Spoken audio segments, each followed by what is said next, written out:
Hello, I am Renegade Moose, and I'm here for you with a tournament game. One of the weekly weekly game per week. That's what I'm trying to say. Type of tournament. A slower tournament for us older folk.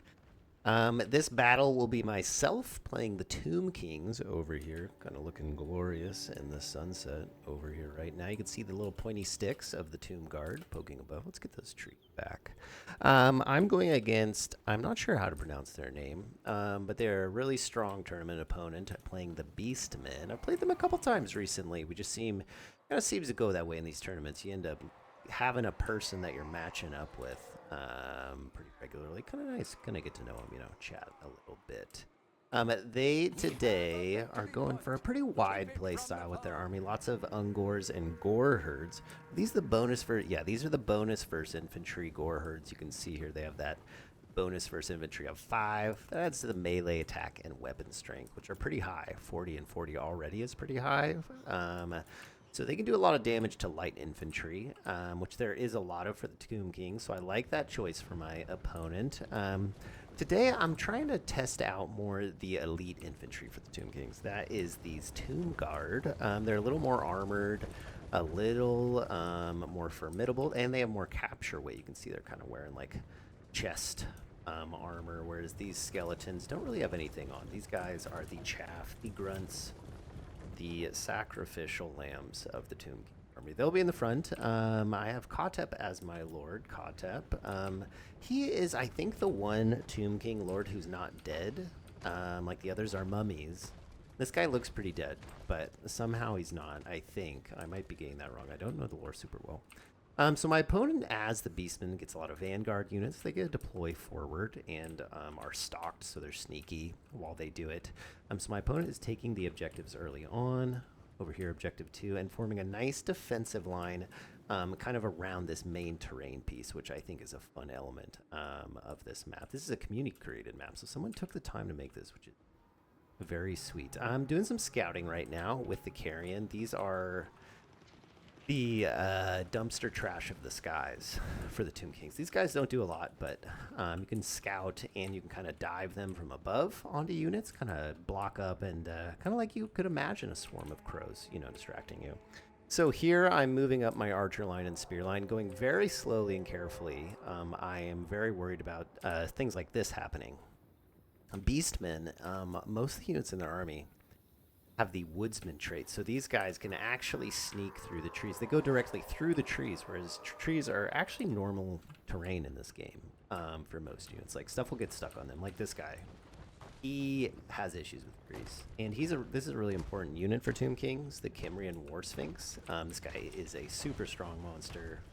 You see him pretty much in every matchup for the Tomb Kings, and this guy will run stuff over infantry in particular and do a lot of damage. But he is pretty good at fighting most everything, actually, due to his good animations. Over here, getting some throwing axes shot at my Carrion, which I don't mind too much. I'll just throw these guys in. They cost only 350 gold, and they're going to do some okay damage. I mean, they have decent weapon strength, so they'll tie things up, slow stuff down, give my archers more time to shoot. Ideally not at the Doom Bowl. Wrong target there. Does look like I did change my target over there onto the shields. If they going on over here. Butchers of Kalkengard, really strong unit.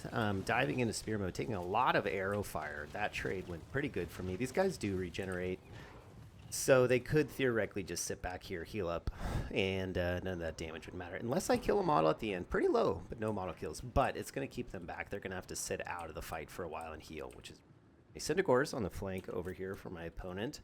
Kind of hemming me in, trying to make me slow push out of this objective, which I am going to with my halberds and archers. Hopefully do some damage there. Summon in a Tomb Scorpion to provide a little terror over there. Over on this flank, my big War Sphinx dove in and tried to get some damage, but nice job by my opponent chasing with the Doom Bowl, getting some really big hits. The dazed effect from the Doom Bowl, and I think, there was a Traitorkin it looked like, so a lot of focus going on to the cat and getting some good damage. I call in my chariots. This is a unit I think is a little underutilized for Tomb Kings. You might see people bring 1 or 2 every now and then, but these guys have really good, their stats won't seem that good, but just how many models and how chariots work in this game, they can do really good damage if I can get them into my opponent's infantry And that's what I'm doing right here. Chariots and the big cat plowing through the center. Oh, gotta love that. Stomping kitty and dropping a sandstorm on top of those archers. It might give me a terror route. You can see more chariots just diving through. My opponent's mobility is reacting now. Might be, the damage is already done though for the most part right there. So Doom Bowl chasing now, trying to shut this down. If the Beastmen do block me up here, Butchers or Kalkengard kind of enveloping and trap my chariots, I could kind of lose the gains I just got there. So we'll see how that goes. Tomb Guard here, diving in to support the Cav. Tomb Guard really solid here. My opponent doesn't really have anti-infantry tools besides the Gore Herds. And one's been out of the fighting, was in the woods there. This other one got beat up pretty good. So the Tomb Guard are really thriving over there. Over on this flank, just archers poking into those units. Kind of a standoff. My opponent's still holding the objective. You can see an advantage of about 2 to 1 in points there. And what I feared did happen. Those Butchers of Kalkengard, really nice positioning by my opponent. Kind of cut off the retreat of my big Sphinx and the chariots. So taking a pounding right now by these guys. If I lose these units, that is a big percentage of my army. And really what my main power is, so I really got to get out of there. The archers also getting compromised. Things not looking great at the moment, a little down in value, down in points, but I did get objective 3, so I do have 2 objectives now, so the points will start to swing in my favor. And over on objective 2, might have a little capture power going. My opponent doing a lot of damage to the War Sphinx. It has a lot of base HP, so it's still at about 4,000. Which isn't bad, but I have to be really careful with that from now. And swarming a ton of units, you can see if I hold space, it shows the colors of the units. Red being my opponent, green being myself. So I have a lot of spears and chaff in this center area, tying up. My opponent kind of stuck to the outside, can't really engage their mobility into all these spears. So able to get my chariots, and you can see the arrows, that was pretty cool. It shot down one of the Butchers of Kalkengard. The shots do damage. I forget they're there, but they are not bad. My solid blob of power here is just kind of muddying things up. My opponent's mobility has to go around, maybe going onto these archers, just trying to get a pick. And I do get objective 2 over here. My archers and spears kind of slow pushed into these units. And that's going to get me a big points advantage. Triple cap, my opponent not getting any points right now. Though they are ahead, so they do have some time to get things going again. My unit's taking a lot of damage, but so is my opponent's. His hero core is really untouched, and I actually don't really have an answer for them besides my halberds, which they can just push through and out of. But Butchers of Kalkengard do go down. These Carrion coming in really clutch, kind of just poking and harassing these Butchers. Carrion actually have pretty good weapon strength, even though they are a cheap unit. Chariot's pretty dang battered, though. Looks like this one is going to go down, leaving me a really low HP one. War Sphinx is pretty low HP. But the Tomb Scorpion coming in. This guy is okay. Stats, 35, 33, 420 weapon strength, 45 charge bonus. So he will be pretty solid, and poison damage into heroes. He is anti-infantry, but I find he really is a pretty solid duelist. It looks like a Traderkin from my opponent. That is kind of an aura damage spell. Doing okay. These units aren't too important for me, though. I think I would have been a little more worried if it hit the Chariot and the War Sphinx back here. My opponent trying to push through back to objective 1. They are building up, it looks like, to go for objective 2. They do, again, have some time and are getting points now, but they do have to start making some momentum soon, or my points lead will get too big where I can just win on one objective, making it really challenging for them. Pushing back here with my Scorpion. I think I summoned in a second Scorpion. Oh, that must happen in the future. Didn't see that yet. Chariots here and myself deciding to pull back. My opponent throwing in some loose Centaurs that took some damage. Gonna get on top of those archers.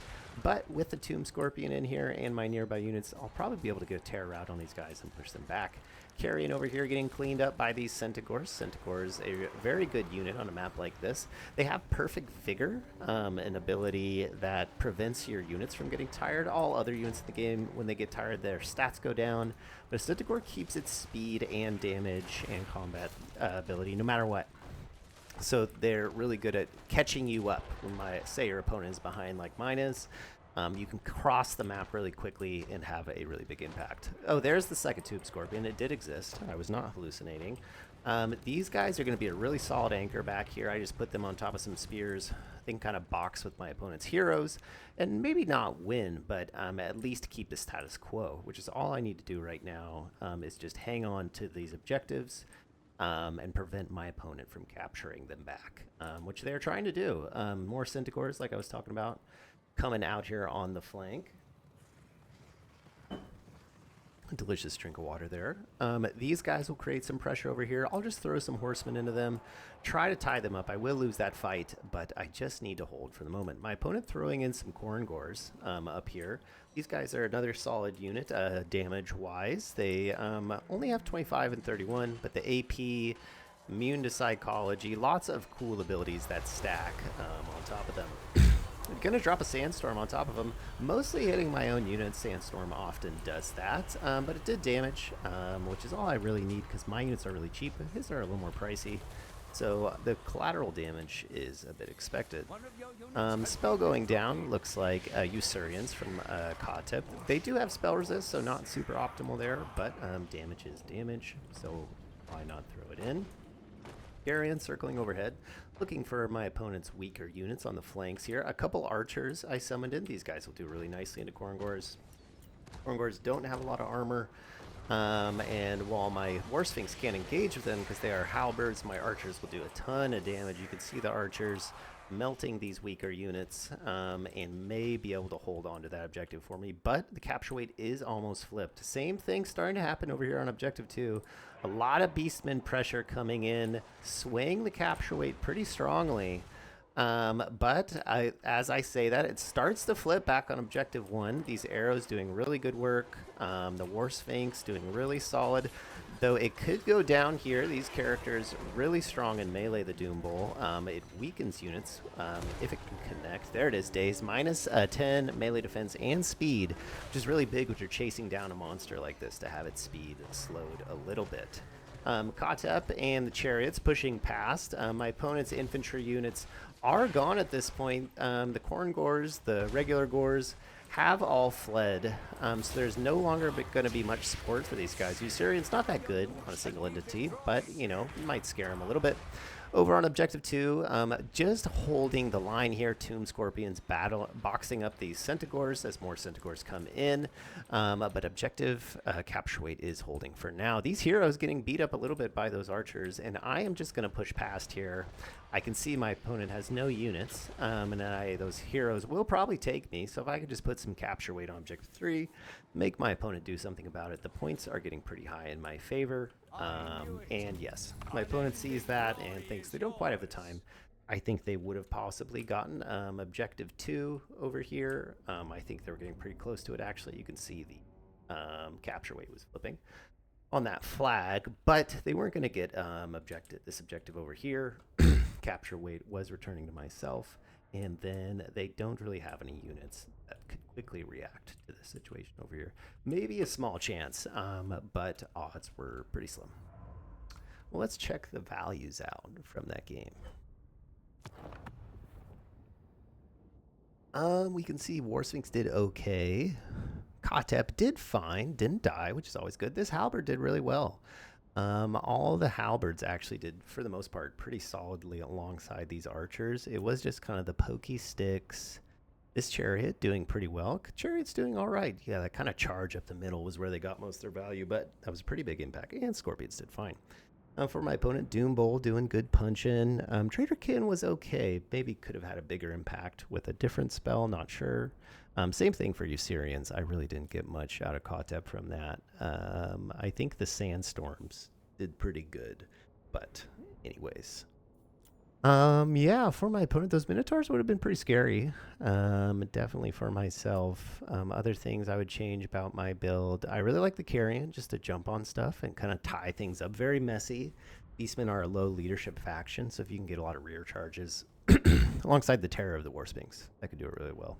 I didn't see any Slangors from my opponent. A really strong unit from Beastmen.